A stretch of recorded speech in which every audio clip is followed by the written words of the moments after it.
This is OwlUp, where learning happens in minutes, not hours.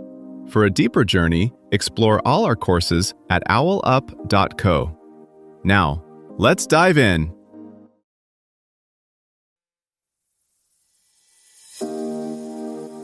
Welcome to Chapter 1 of our series, Understanding Family Dynamics, Systems that Shape Us. In today's episode, Families as Systems, the Interconnected Web.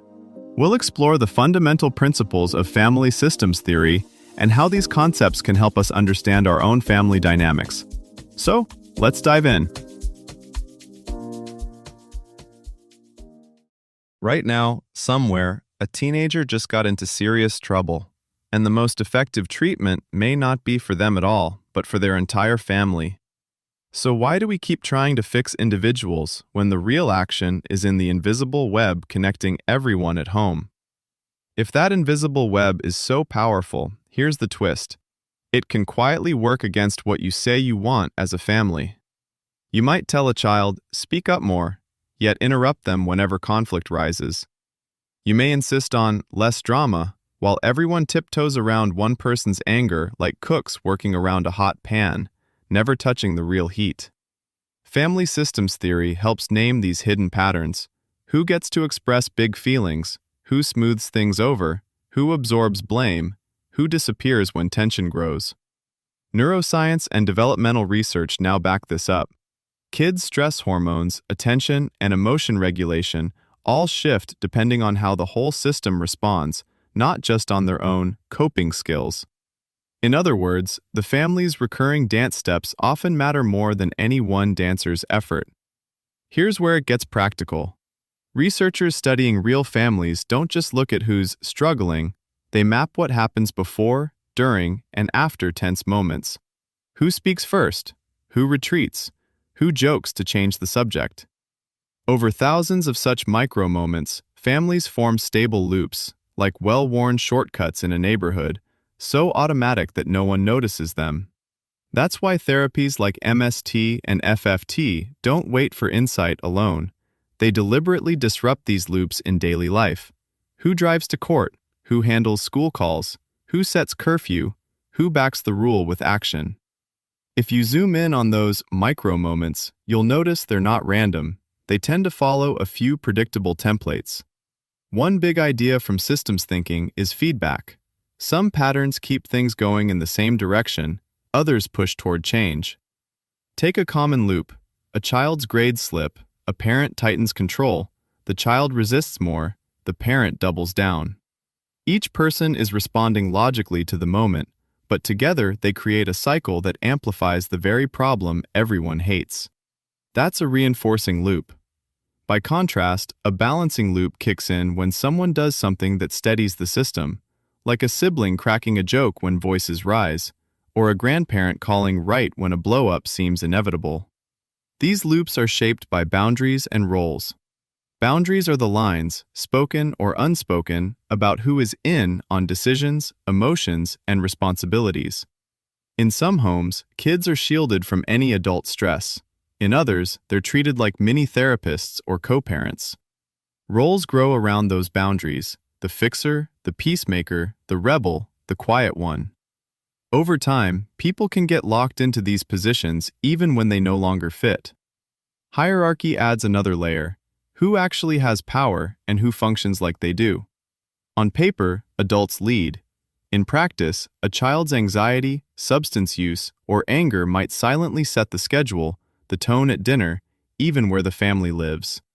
That's a kind of symptom leadership, where distress organizes everyone's behavior. This is why changing just one person's skills isn't always enough. If a teen learns to stay calm, but a parent only engages when there's a crisis, the system quietly tugs the teen back into old reactions so the familiar pattern can continue.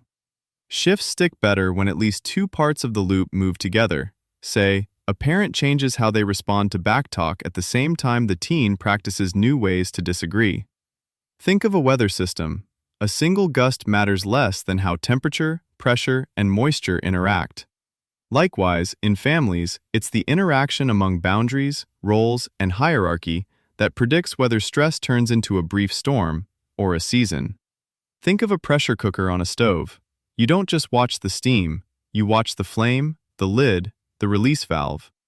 In many homes, the flame might be school stress, money worries, or a new relationship. The lid is how openly people talk, and the valve is whatever the family uses to let tension out.